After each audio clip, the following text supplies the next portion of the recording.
Sebelum saya ngaji Minhajul Thalibin, saya cerita ilmu itu apa? Ilmu itu sederhana, sesuatu yang mudah.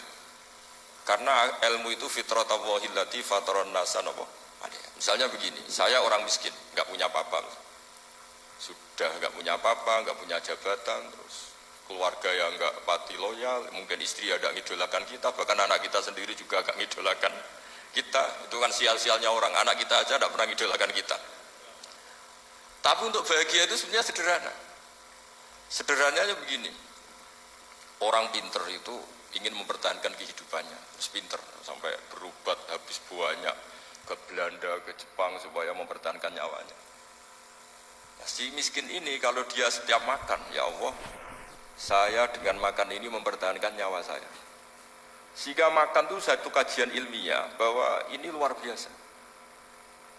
Bahwa orang punya Alphard, punya uang 1 miliar, itu tidak mempertahankan sesuatu yang pokok, yaitu nyawa. Orang tidak punya Alphard itu hidup, nggak punya uang 1 miliar hidup.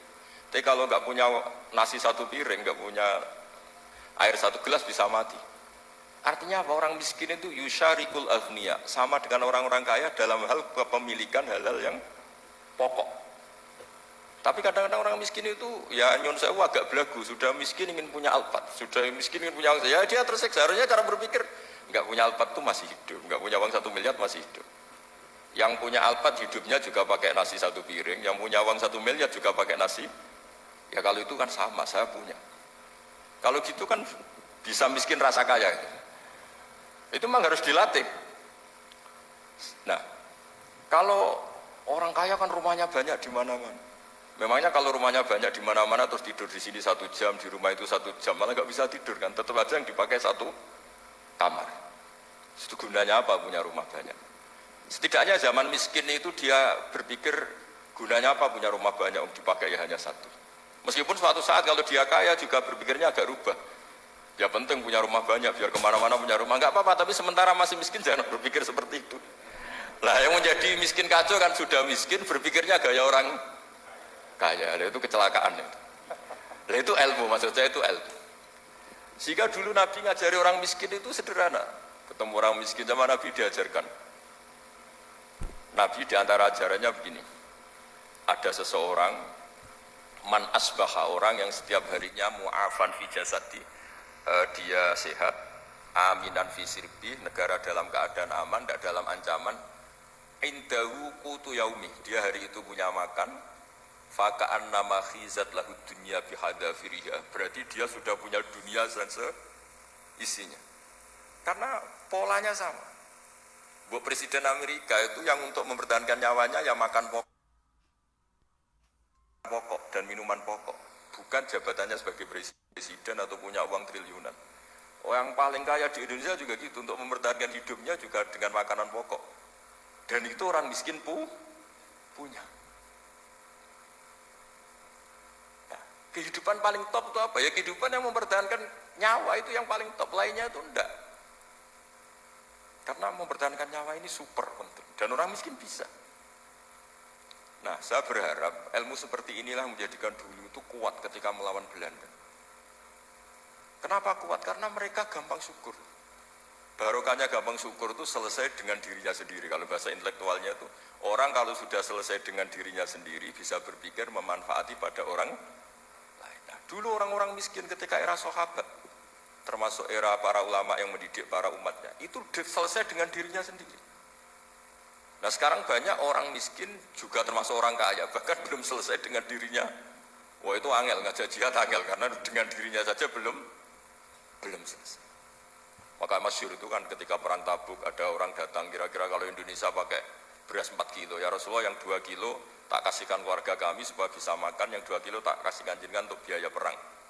Perang Tabuk itu perang tersulit, disebut perang Dzil Usra. Sekarang hitung saja, ini coba dihitung, mungkin yang bagian kasir tahu. Kalau 2 kilo kali 3.000, umat Islam pas itu sekitar hampir 3.000, itu sudah 6.000 kilo. 6.000 kilo itu artinya apa? Orang miskin ketika perang membiayai dirinya sendiri, itu satu. Kedua, dengan mental memberi, orang ini tidak tamak. Barokahnya tidak tamak, tidak nyalahkan yang kaya. Efek dari itu apa ketika perang Tabuk? Sumbangan dari Sayyidina Utsman yang jumlahnya besar sekali, yaitu diantaranya 1.000 dinar. 1 dinar kira-kira 4,25 gram, berarti sekitar 4.000 gram. Itu bisa diberikan alat perang. Sumbangan dari Abu Bakar juga bisa dipakai beli kuda untuk perang. Nah bayangkan kalau kebutuhan orang miskin ini untuk makan itu nggak mau urun. Wah usaha miskin, nggak perlu urun, usaha miskin dipakai alasan terus. Maka jumlah 3.000 ini akan mengurangi anggaran untuk belanja peralatan perang, karena untuk konsumsi orang miskin. Jadi itu kadang mangane tanduk, itu kan repot. Wes miskin mangane tanduk, nak antri mo, kan ribet. Artinya apa? Perang ini tidak fokus karena ngurusi konsumsi untuk orang-orang miskin. Nah, dulu zaman Nabi orang miskin pun semuanya heroik. Mereka dibantu gak mau, inginnya bantu. Sampai dicibir sama orang munafik. Apa gunanya sedekah 2 kilo? Perang ini perang besar antar negara. Pas itu mau perang melawan Romawi. Sampai orang munafik bilang alladzina almizuna almuttawiina minal mu'minina fis sadaqati walladzina la yajiduna illa juhdahum faskharuna minhum. Orang-orang munafik digambarkan Allah orang-orang yang mencibir sedekah kecil. Untuk perang besar kok sedekahnya hanya 2 kilo. Tapi yang mahal bukan 2 kilonya. Kalau ada 1 juta orang miskin menyumbang negara 20.000, itu artinya apa? Kita punya rakyat yang inginnya hubungannya dengan negara memberi. Tapi coba kalau kita 2 juta rakyat yang inginnya dari negara mendapat, pegawainya demo ya. Nah ini ajarannya Nabi yang luar biasa. Dulu Nabi itu bisa mendidik orang miskin pun bermental memberi. Nah barokahnya bermental memberi ini mereka selesai dengan dirinya sendiri. Coba kalau mereka tidak bawa makanan sedikit ketika perang, mungkin kuda yang untuk perang, terus mereka berpikir, bu ini saja disembelih supaya kita bisa makan. Ribet kan? Ngapain beli senjata yang mutakhir, makan saja nggak bisa. Tapi barokahnya mereka urun sendiri.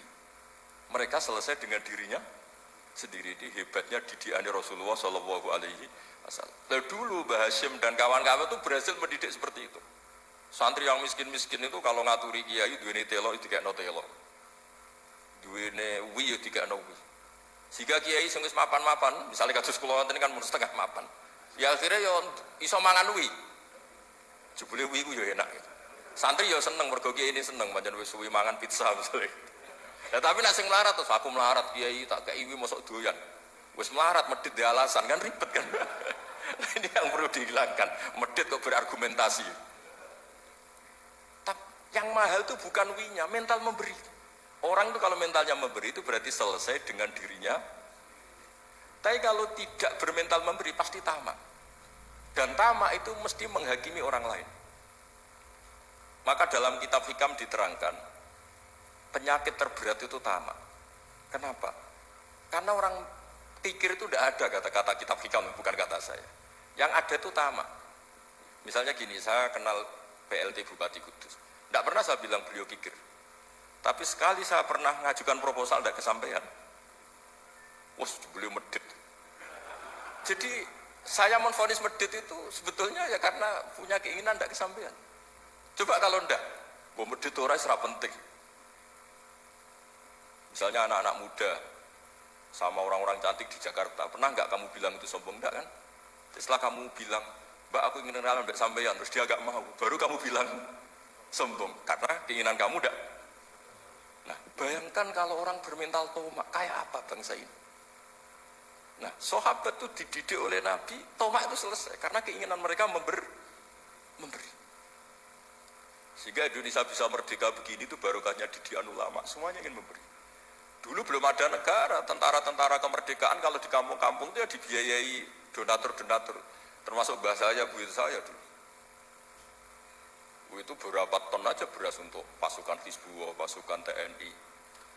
Di Aceh ada Daud berih, ada yang baca berueh. Jadi baca aja kayak kira asap ada yang berih, ada berueh, saya juga gak tahu. Orang Aceh kalau baca berih memang. Nyumbang berapa emas untuk kemerdekaan Indonesia. Yang Kesultanan Jogja Legowo.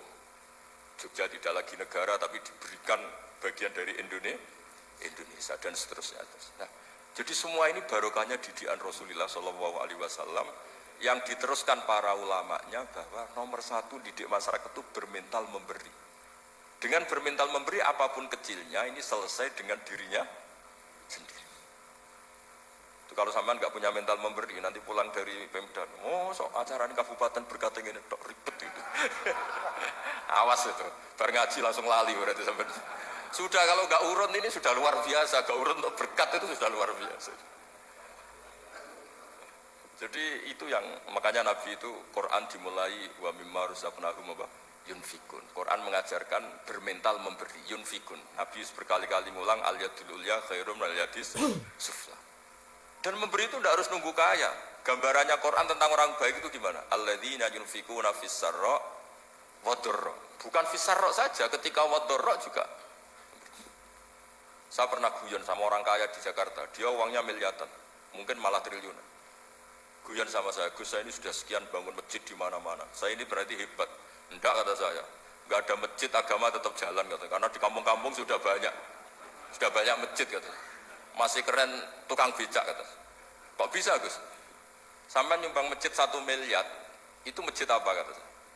Ya masjid-masjid besar. Nah, itu paling dipakai kubah atau menara atau apalah yang tidak mendesak. Tapi kalau orang miskin, ngutangi orang miskin, itu kalau nggak utang hari itu nggak makan. Kan nggak mungkin tukang becak ke utang ada bank atau orang kaya raya, kan kenal saja enggak. Mesti orang miskin utangnya sama orang miskin. Saya kalau orang kaya, utang Habib Bidin, mesti mau beli Innova. Karena level orang elit, jadi utangnya itu beli Innova, aksesoris Innova, seri terbaru. Tapi kalau orang miskin sama orang miskin, utangnya itu beras untuk nyawa ya. Artinya apa? Kalau saya diutangi Habib Bidin untuk beli Innova, itu ganjarannya itu sekunder. Tapi kalau sesama orang miskin itu ganjarannya primer. Keren mana? Hutang-hutangannya orang miskin sama orang kaya. Satu menyelamatkan nyawa, satu menyelamatkan citra. Dia baru sadar, ternyata orang miskin lebih hebat ketimbang saya, lebih hebat, tapi tidak usah ditiru kata saya. Cuma dia menjadi tidak sombong sekian miliar yang disumbangkan ke masjid karena dia menjadi tahu ternyata itu tidak banget. Nah, kecuali masjid-masjid yang kamu nyumbang memang masjid perintis di daerah-daerah yang belum ada masjid. Kalau masjid-masjid besar itu kan kadang kebutuhannya sudah selera, bukan pokok. Nah, saya ini cerita ya, jadi supaya orang tahu lah. Zaman Nabi itu orang sudah selesai semua dengan dirinya sendiri. Jadi maksud saya Islam nggak apa-apa tanpa masjid itu masjid yang sudah sifatnya selera. Indonesia kan masjid sudah sifatnya selera semua. Yang dikatakan masjid pokok kan yang dipakai sholat bisa, dipakai alat sesuci bisa. Tapi kalau sudah selera ya pondasinya harus begini, lampunya harus dari kristal, terus kubahnya itu sudah selera. Nah rata-rata sumbangan yang miliatan itu kan sudah ke selera. Sementara orang miskin utang-utangan sama orang miskin untuk menyelamatkan apa coba? Nyawa. Artinya para orang miskin jangan kecil hati, wah saya sudah kok hanya 2 kilo, tapi 2 kilo nyawa. Dan itu pahalanya luar. Nah ini ilmu maksud saya. Nah Kiai itu berhasil seperti itu sehingga orang-orang miskin dulu tuh rumah tentara itu ya nganggo nganggo telo, bahkan ada yang pakai apa itu Pak Hartopo itu pisang itu, arasnya pisang itu, gronggolnya pisang sudah dipakai saja Pak tentara. Tentara di mana-mana bisa makan. Ya itu tidak cukup. Tapi barokahnya yang miskin juga ikut ngamal itu cukup karena yang miskin itu mayoritas.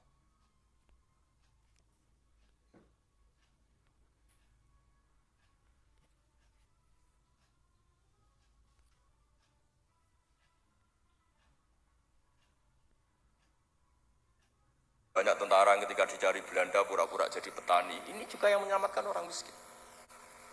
Nah, ulama dulu itu orang paling sukses mensuasanakan seperti itu.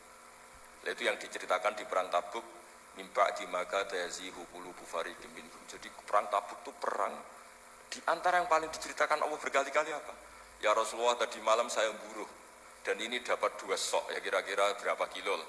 Yang separuh untuk keluarga kami, yang separuh saya sumbangkan ke jenengan. Coba perang antar negara hanya menyumbang 2 kilo beras, bayangkan.